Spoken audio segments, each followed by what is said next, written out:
Hello again, students. Today we're going to be doing something called optical illusion art. I know some of you have heard of this because you have actually created some optical illusion art for me and given it to me, and I've posted it up on my little bulletin board in the classroom.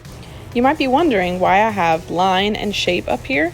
Well, if you remember, these are some of our elements of art. We're going to be using line to create shape. We're also going to use that line to create form whenever we make a ball, and value when we shade with our pencil. So this is an example of the optical illusion art that I have seen from a lot of students. It seems to be pretty popular amongst you guys, but if you're not familiar with it, I'm doing a quick video here that I shot. It's where you trace your hand, you trace straight lines behind the hand, and then on top of the hand you do curved lines to make it look like it's sticking out from the page. But today we're going to take this a step further and do a ball and a hole going into the paper. Well, not really a hole, but it looks like it because we're using line to create dimension. The only thing you're going to need for this project is a piece of paper, a pencil, a black or a dark marker, something circular to trace for the circles, and then also something with a straight edge to trace the straight lines. So first you're going to take your circular item, in my case it's a can, put it down and trace the can for the ball, and then another one on the side for the hole.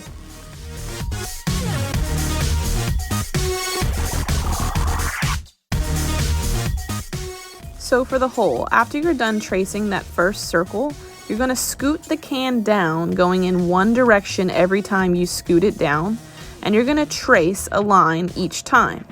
Now, at the top of the hole, so at the surface of it, the lines are going to be wider because they're closer to you in vision, and as you go down deeper into the hole, the lines are going to become closer and closer together because they're farther away from the eye.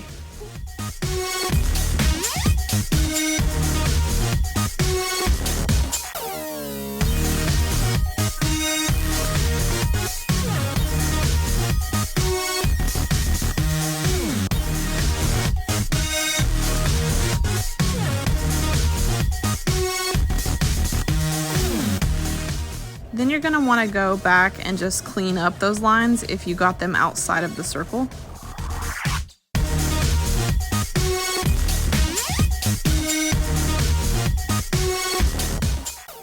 The lines for the ball are going to be a little bit different than the lines you used for the hole.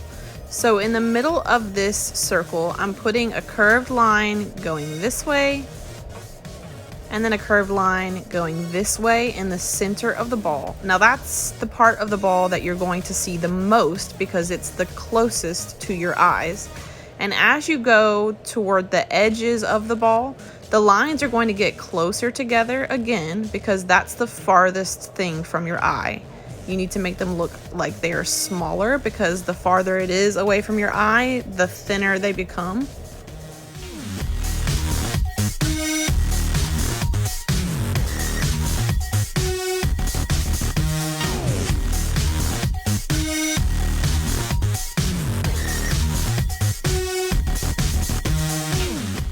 Now you're just going to go in there and trace with a black or dark marker.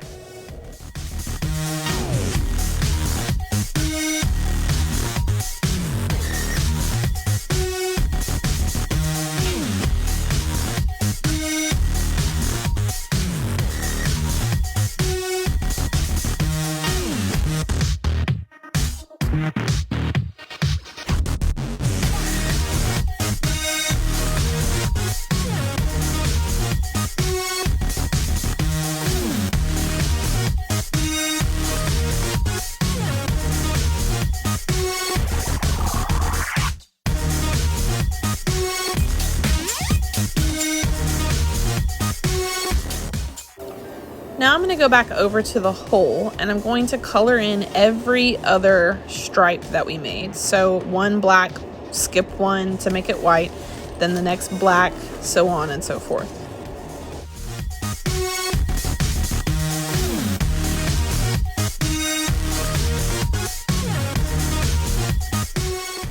Now I'm just going back over to the ball and I'm thickening those black lines so that they become stripes. One white stripe, one black stripe, one white stripe, one black stripe.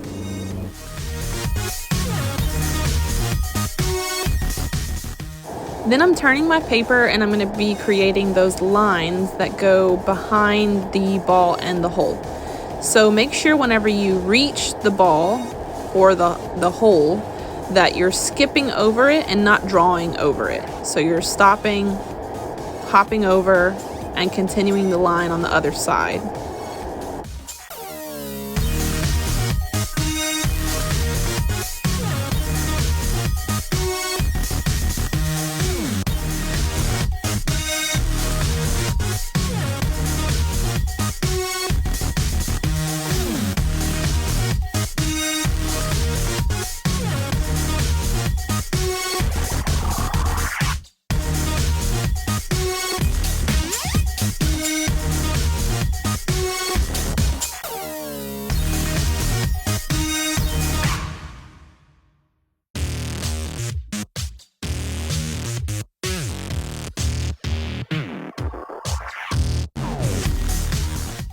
And now I'm going to go back over those lines with my black marker as well.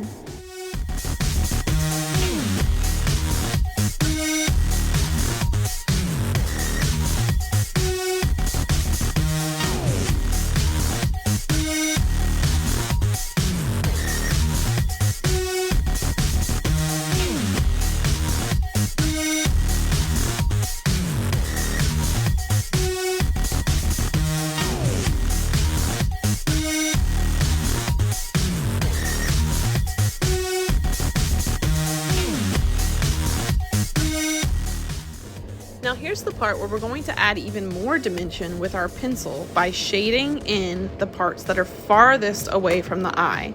So if you imagine a hole, deep in the hole is going to be darker, and the closer it becomes to the light source or the opening of the hole, it's going to get lighter. So you're going to go in and shade those smaller ones very dark, and each line after that is going to be shaded less dark than the one before.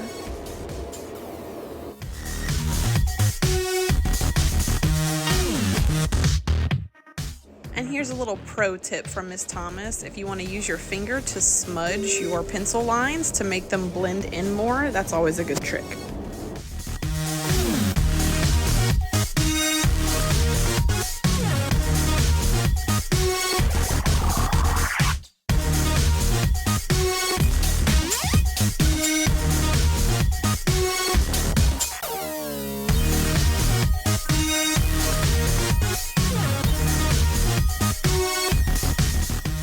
So for the ball, all the edges, the outer edges, are going to be darker because those edges are going to be farther away from the light source, which is at the top.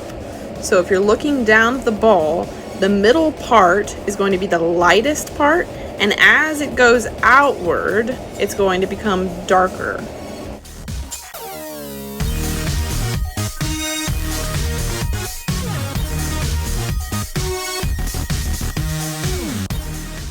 As you can see in the center part, it's white. I'm leaving it white. And as it goes around to the edges on those little points, I'm shading those.